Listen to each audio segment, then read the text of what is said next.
Bom, pessoal, vamos desdobrar um pouquinho mais essa questão, né? Aprofundar melhor um pouquinho no desempenho, porque esse desempenho ele é muito do que a gente implementa de forma técnica na fazenda, tá bom? Então, vamos entender o que influencia cada uma dessas coisas.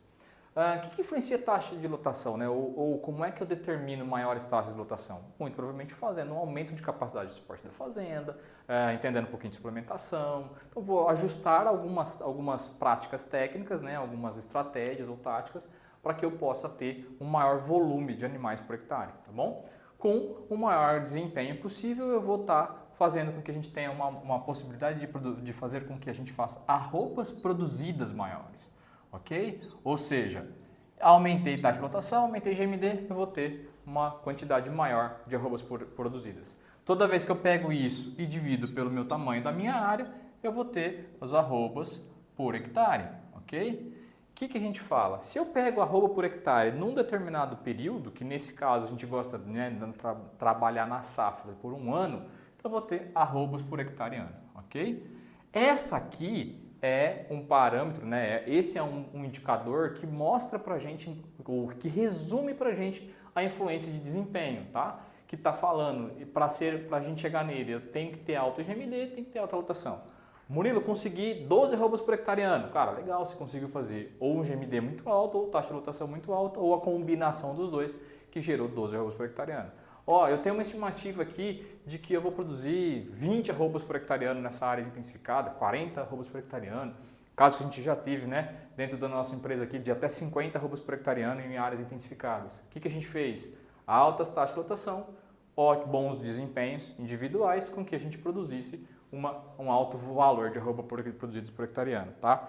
Então, arroba produzidas por hectare ano é o indicador que mostra para vocês a eficiência final do nosso processo, tá? O desempenho que a gente está tendo na nossa indústria, ok?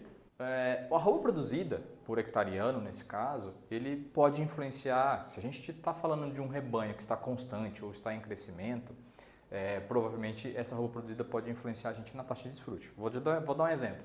Bom, eu tinha lá 1.000 animais, ok? Dentro da fazenda lá no começo da safra, tá? E aí desses 1.000 animais, eu vendi, foram vendidos lá 700 animais. Ou seja, eu tive desempenho suficiente que atingiram as minhas metas e isso fez com que eu tivesse uma alta taxa de venda por atingir as minhas metas, ok? Se for nesse caso, estamos falando aqui, né, de 700 pelos 1.000 que seria o nosso rebanho inicial, a gente teria 70% de taxa de desfrute, ok? Então, essa taxa de desfrute de 70% é uma taxa de desfrute de alto nível. Ah, mas eu tenho um rebanho mais fixo, eu tenho um rebanho de cria, tenho um rebanho que fica mais animais, eu provavelmente vou ter uma taxa de desfrute menor, ok? Isso é legal a gente entender que essa taxa de desfrute ela pode ser influenciada se eu tiver uma produção alta ou ela pode ser influenciada pelo meu aumento ou de redução de estoque, tá? Então, se eu tiver um desfrute alto, mas manutenção de estoque ok, ou eu posso ter um desfrute alto, vendi muitos animais, porém com redução de estoque, tá? Então, isso aqui é sempre legal a gente observar junto. Meu desempenho está legal, mas a minha taxa de desfrute, ou o meu desempenho está baixo, minha taxa de desfrute está muito baixa, eu vou fazer na parte técnica, melhorar o resultado de GMD, por exemplo, ou eu vou trabalhar com um aumento por evolução, vou reduzir minha taxa de desfrute, segurar mais animais para poder fazer uma evolução lá na frente, tá bom? Pensando já um pouco mais aqui no financeiro, na parte de custo principalmente, o que a gente está colocando? Olha, o meu custo da arroba ele é influenciado por aquilo que sai, por dinheiro que está saindo. Um indicador que é legal a gente acompanhar, porque isso vai influenciar o nosso custo operacional efetivo, vai influenciar o COT, o CT, é o que a gente chama de desembolso cabeça-mês. Ou seja, eu tenho ciência daquilo que eu estou gastando por cabeça por mês, certo? Ó, eu estou gastando R$100 por cabeça mês, ou seja, eu tenho como me planejar e entender que para cada cabeça do meu rebanho eu tenho esse desembolso que está sendo gerado, tá? Algumas vezes a gente pode olhar esse desembolso como se ele já estivesse aglomerando investimentos mais os meus custos operacionais, custo operacional total e o CT, ou em algumas análises a pessoa tira o investimento disso e entende como sendo um desembolso operacional, tá? Então, a maneira com que você quiser fazer essa conta, o importante é que você tenha ciência.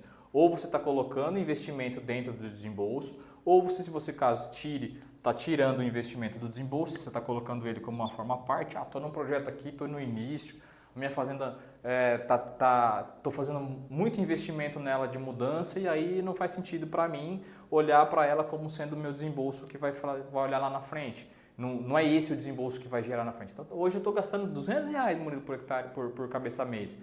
Só que é porque eu estou fazendo reforma, fiz um monte de outras coisas, ou estou num investimento pesado, construir um curral. Ou seja, esse investimento eu quero tirar ele da conta porque não vai fazer sentido para minha projeção futura. Caso é essa análise que você queira fazer, você vai fazer o desembolso operacional por cabeça mês, tá? Se você for olhar, for incluir o investimento, você vai ter o desembolso total dentro do seu cenário. O que isso muda? Quanto mais eu gasto por cabeça por mês, maior é meu custo de roupa produzida, de acordo com que aquela produção, ok? Então, se eu gasto muito, né, por cabeça e meu desempenho é baixo, provavelmente eu vou ter um problema de custo alto de roupa produzida. Se o meu custo é fixo lá, mas eu fui melhor aqui tecnicamente, produzir mais arrobas por hectare ano, estou diluindo boa parte do meu custo, eu vou ter provavelmente um custo de arroba produzida menor. Por quê? Eu gastei mais por mês com o meu rebanho, porém meus desempenhos foram bons, né? Eu desempenhei bem. Então, provavelmente o meu custo final da arroba vai ser legal, tá? Eu vou estar diluindo esse custo. O que é importante eu olhar nesse cenário quando eu estou fazendo uma avaliação do meu negócio? Se esse desembolso, eu posso categorizar isso, eu posso entender para onde está indo esse dinheiro. Eu estou gastando com pastagem, estou gastando com nutrição, está saindo isso aqui por conta de algum investimento em água encanada. Quer dizer, qual é o perfil de custo, de onde que está indo esse dinheiro? Esse olhar de onde está indo esse dinheiro é o que vocês, como donos desse negócio, gestores desse negócio, vão olhar. Esse dinheiro está saindo para algo que, se eu tirar, isso vai abaixar o meu desempenho. Se isso acontecer, provavelmente cortar esse desembolso não é a melhor alternativa, tá? Principalmente em um momento como esse. A gente às vezes olha no momento de baixa de preço e a gente fala, tem que cortar custo. Cara, nem sempre cortar custo é o melhor negócio. O que eu preciso entender é qual é o custo que eu realmente posso cortar que faça baixa redução no meu desempenho ou que não afete o meu desempenho, mas que são custos que hoje eu estou tendo dentro da fazenda, e quais são os custos que eu tenho uma grande influência no meu desempenho. Por exemplo, vou aumentar meu custo com pastagem, vou colocar mais dinheiro em intensificação. Se eu coloco mais dinheiro em adubação, em calcário, aumenta a minha capacidade de suporte da fazenda, aumentei minha taxa de lotação, lembra que a gente mostrou? Eu poderia sair de 1,2 para 1,5 kg por dia. E isso vai influenciar, aumentar a minha arroba produzida. E provavelmente, apesar de eu ter aumentado meu desembolso cabeça a mês, se eu tiver um melhor desempenho, eu vou ter uma redução no meu custo, tá? No custo da arroba produzida. Então, só para a gente frisar, nem sempre redução é o melhor caminho. Às vezes eu posso gastar mais, mas eu vou aumentar muito mais a minha produção, o que vai fazer com que meu custo caia, ok? Eu quero que vocês fiquem bem claros nisso, porque quando vocês forem fazer uma análise do relatório de fechamento de safra, vocês vão olhar para isso, tá? Quais são os principais custos que eu estou tendo e qual é a influência que eu tenho disso na minha parte técnica, né? No meu desempenho do meu negócio.